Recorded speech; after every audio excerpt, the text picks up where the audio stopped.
Well, hello. It's Thursday, and here we are with Conscious Business Talks and you.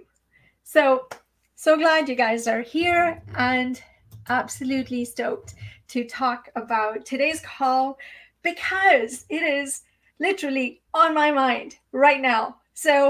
It I had to just before our show today, I had to grab another call, and as I was talking on it, I was like, focused on that one, but then I got off it and I was like, okay, so what kind of ideas, insights, and thoughts we can actually derive from my experience today that can help us all, because as conscious business owners, we absolutely share ideas, tips, thoughts, and resources that we think will benefit each other, right? And with the exchange of ideas, it's always that wonderful place that we get to where we are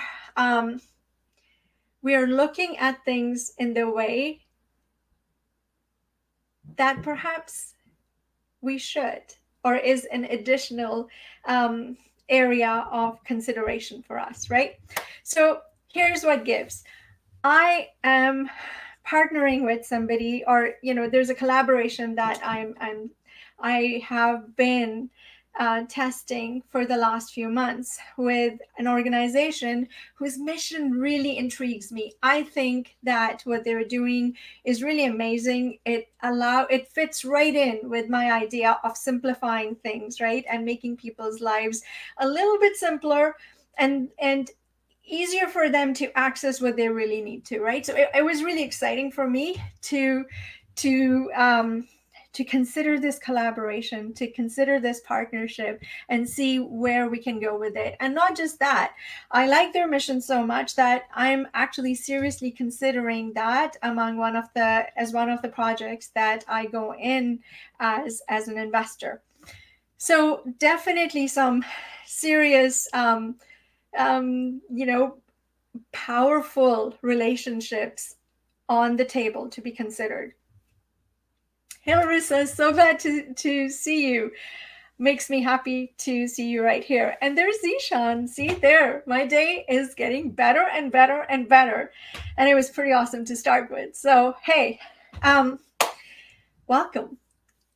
So it was interesting with this, when I'm considering something that will benefit not just me, but also my clients' lives, right? My friends' lives who are business owners. It really excites me. I get right into it. I'm just like, okay, let's go and figure this out, because once I test it, if it works, then this becomes a really rich resource for everybody else. And hey, Vicky, there you are. Love having you, my friend. um yeah, so anyway, I started that particular testing last year. I think maybe it was around November and December. And thanks, Zishan, I appreciate that. um Zishan says I like the captions. And Matt, that is so cool. I've not seen you ever show up as Ian Wolf X, but that's good to have you here. And anyway, so this is how it went.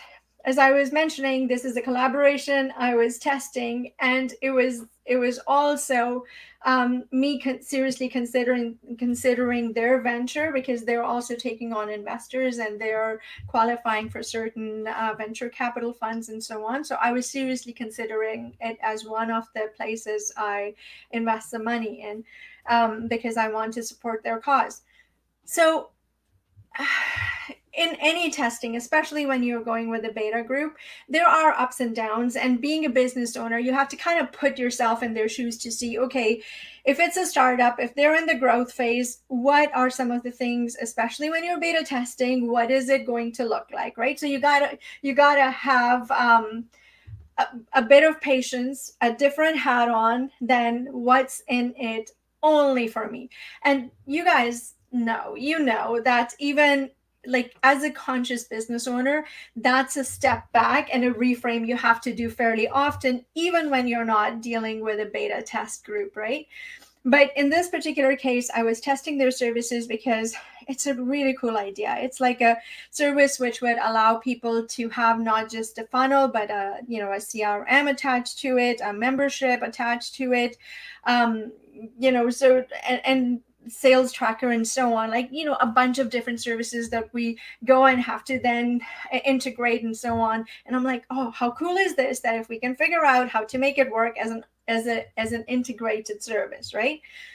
So anyway, long story short, it's been kind of slower than I was hoping, even by the projections that I was given, doubling it, tripling it, and so on. And so my concern with this, as I mentioned, it's not just for how does it benefit me, it's literally anybody that I refer to this, anybody that as my clients that I'm putting on this platform, what is the experience they're going to have, and can I step into that experience in a way that allows me to anticipate the good, the bad, and even the ugly, right? So I had certain concerns that were coming up. And so I've been, investing into it along the way on a monthly basis after my initial setup and so on. And when this month, as things were actually looking like they were going to be in a state that I could introduce to people that, hey, this is what this looks like, right? That was the moment I was kind of waiting for, because I wanted to know from start to finish, how long can I ballpark will it take somebody else for them to get to that state when they can literally have a working product, right? And the person, I was pretty much sold into it before I actually even went on to the call to ask me to join, right? Because a friend of mine had invested into it, and what he said, was complimentary. He's like, I don't know what it's like, but share with me what your feedback is, because of course, as an investor, he also wants to know how well the product is working, right? Um, so I was already sold into it. Nobody had to really sell me, but I really loved the person that I connected with, right? They were open, they were inviting, they were interested, they asked the right questions, loved it, right? So, okay, I'm in, let's go. And then the onboarding call, I met the person in charge of their operations, loved them, just everything that was going was great, but things were taking so long in coming to that final product. And that's also not a nail in the coffin, right? Because as you are doing things, you're kind of like, okay, well, this worked, okay, maybe this was me, and okay, this could be this. And so you're always kind of looking to see what's happening, what's behind the what's happening, how can you make it so that it evolves better from there, right? Because I don't think of it as me buying a product, right? If I'm looking into it as an investment, I'm looking into it as an introduction to people I love and care about, then it's way more than that, right? And it's, Vicky, you nailed it. You're right. Yep, beta. Yes. So there's already a huge ounce of ounce, forget it. There are pounds of patience built into it, right? And so I had the call with the owner, who's the owner, co-founder, great guy, very love his background, love his outlook. So I'm kind of like, okay, great. These are the people I literally want to partner with. And today I had a catch-up call, more of a friendly call, with the person who had that initial first sales call with me. And you would love this guy, like you would love him. He reads incredible books of all different kinds. When he was talking today, I could literally feel his heart. He was talking about, what he was doing, the thoughts he had as he was on a walk. Amazing, amazing guy. And as we were wrapping up, I said, hey, I want to talk about my experience, because I'm literally trying to figure out if this is something that will fit my clients and the people who I really want to see their lives easier, right, and simpler. Or if I need to kind of think about tweaking the solution, or maybe considering a different solution altogether, right? And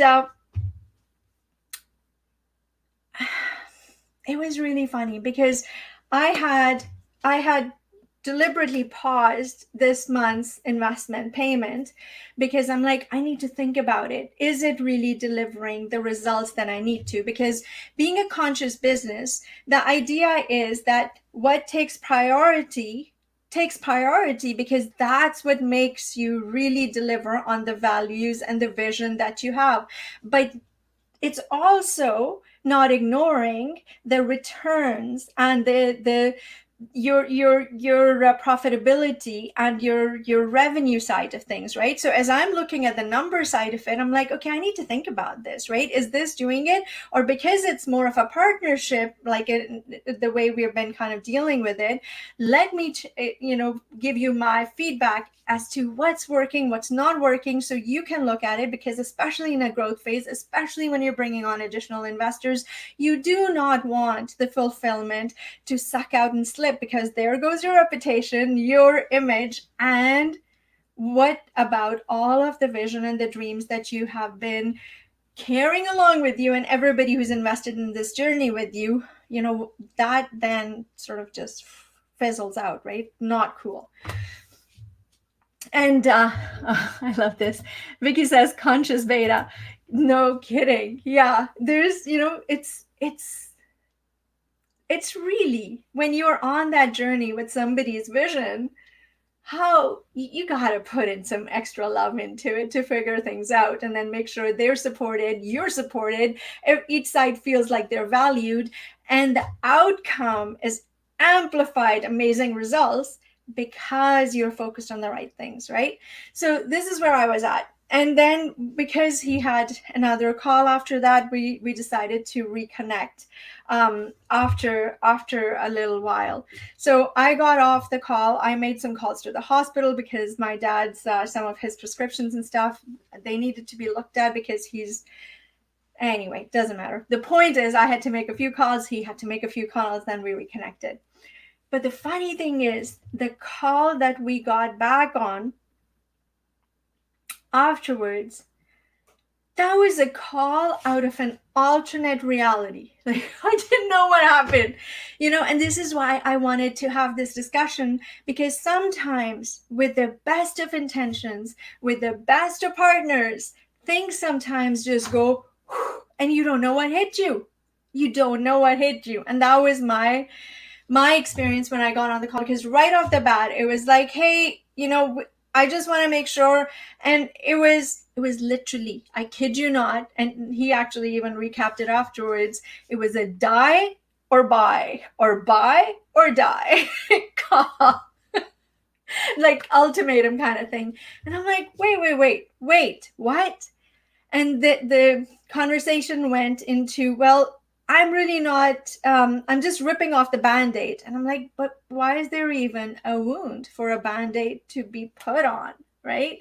And if it's a wound, why are we putting a Band-Aid on? Let's bring it onto the table and discuss whatever is on your mind, because that sometimes we think that what's on the table, and it's not actually what's on the table. You get what I'm saying? Sometimes it's not even in the room, but you don't get to that until you actually look at what each side is thinking is what we are talking about. Otherwise, there is no saving anything, right? There is no, forget about saving. The opportunity is lost. And I touched upon this in the conscious collaborations talk that we had a couple of weeks ago. And that's literally what it is. There is a promise, there is a hope, there is dreams right there. But if each side has a different objective, a different intention, and perhaps a different commitment to showing up a certain way, then all those hopes, those promises, those dreams, unfortunately, they never come to fruition in the way that you hope. And the amazing synergy, that amazing power that a collaboration carries with it, if it actually comes and bears fruit, it fizzles out. It just never materializes. That fruit never bears, right? And that's where I was like, wait, I don't understand that when what I'm hearing is that there are sides. But to me, there are no sides. We are on the same side if there is a side. Because for me to deliver on the promise that I see in front of me, I have to be on the same side as you. I want you to succeed. In fact, I want you to succeed as much, if not perhaps even more than you want to succeed, because the people I want to bring with me on this collaboration, on this journey, their lives and simplifying their lives depends on you succeeding and delivering on the promise you're making. So I'm invested in your success. Maybe that sounds really weird but that's literally how my brain works. People whose vision I can see, whose mission I can identify with, I want them to succeed as much, if not maybe even more. I don't even know how that's possible, but to me, I'm so invested in it. To me, it feels like, oh my gosh, I really want you to succeed. Like I'm right there with you. So let's figure out whatever needs to be figured out, because then you do what you said you wanted to do, so more people can get help with this, right? That to me, each business owner, each entrepreneur, each human being, just lifting a little bit of another human being with a powerful vision. Can you just imagine for a second what that world looks like? Like, to me, it's mind-blowing, the opportunities, the possibilities, and the beauty that we could just unleash on this world, right? Because all that creative energy with a little bit of a lift here, a little bit of a support here, a little bit of a hand, like we are literally making dreams come true. Like that's where I'm at, right? And yeah, it's a world I dream of.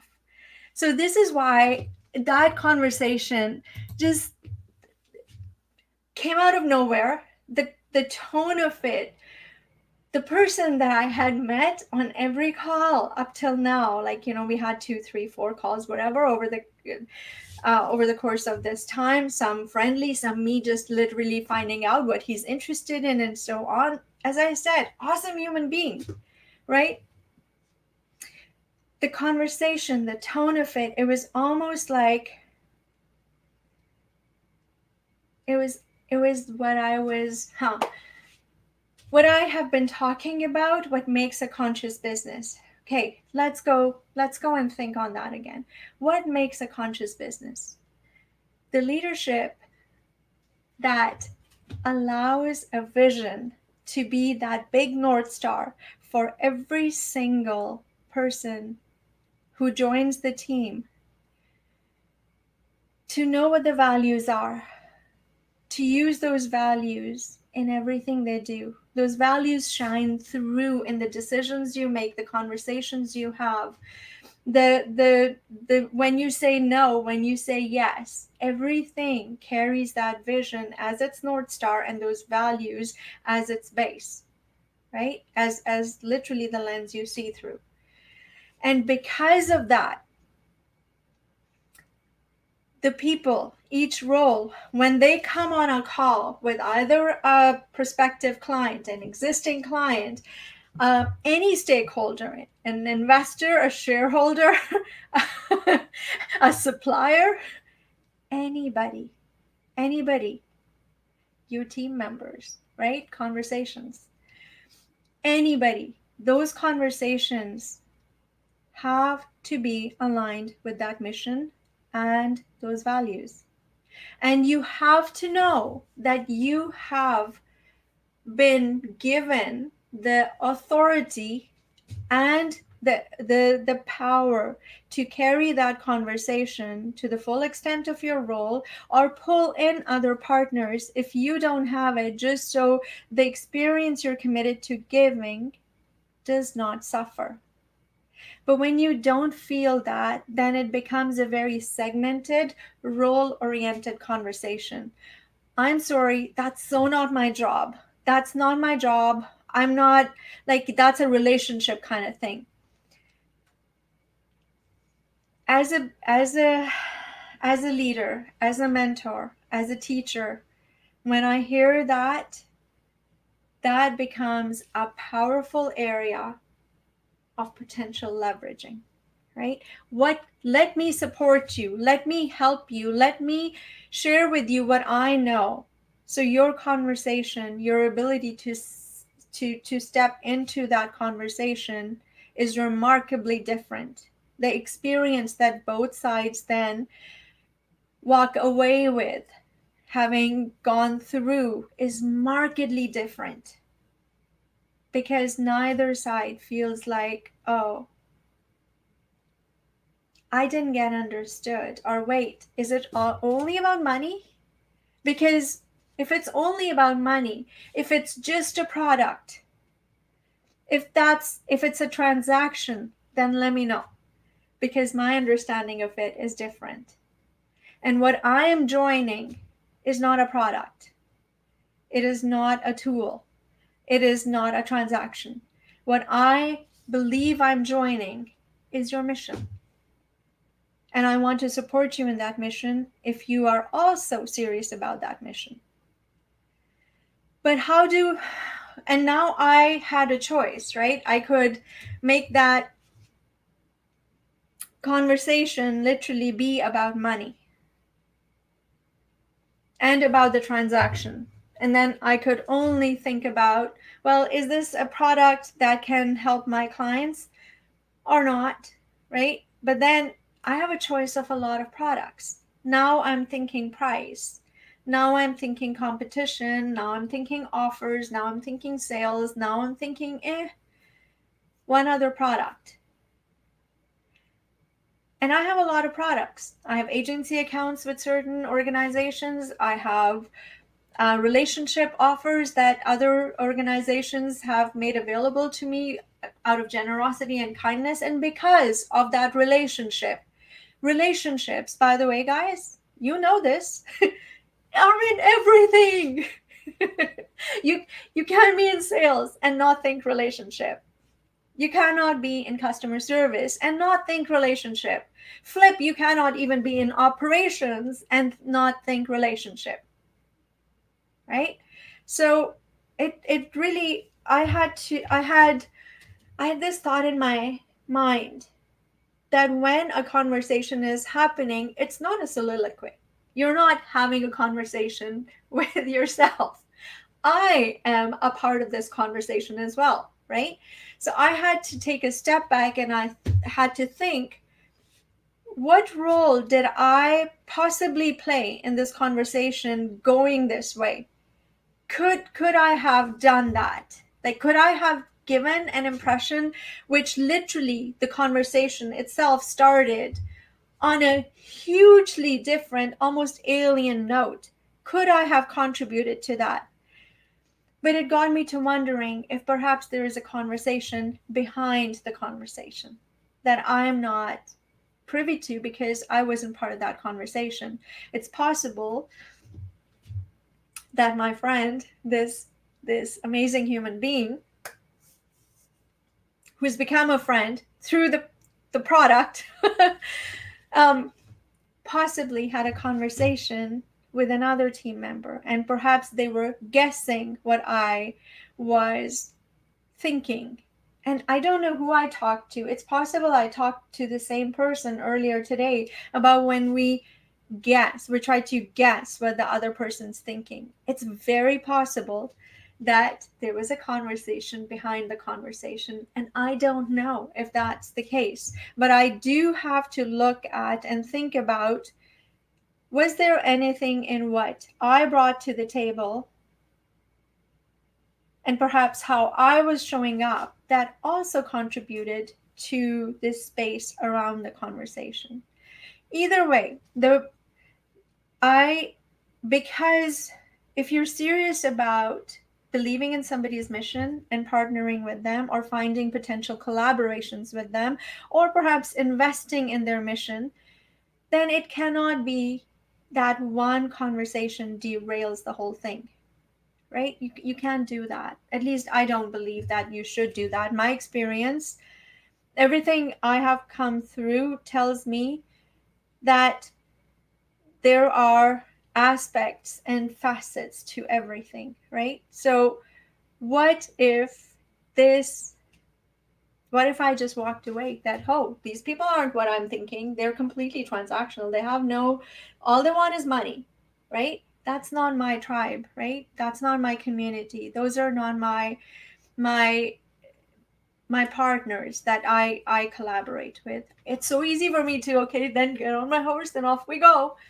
But I think this is well worth looking at and saying, what's missing? What's the intention? What are we working towards? Is there a better way of getting to it? What may have I missed that's hiding a better way from my eyes at the moment? And can we get there together and explore that further? I have a call booked tomorrow with their operations director just so I can get a little bit of insight, because really what I want to know is, what experience can I expect other people to have? Where are you going, guys? And the return on my investment so far, do you agree that that's reflecting what we were expecting? And if it's not, how do we make it so that somebody else that I bring on, other clients whose work I'm guaranteeing with my integrity, they don't walk away with that, like with anything but a rich experience from this? Because I want you to succeed. I want you to shine. So that call will then determine where we go from there, and possibly a call with the founder owner.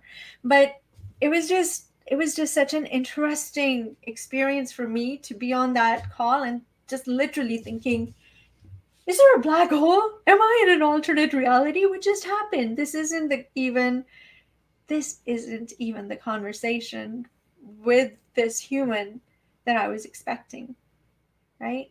But anyway, such is the way of conversations when they go buy or die and go sideways into another land.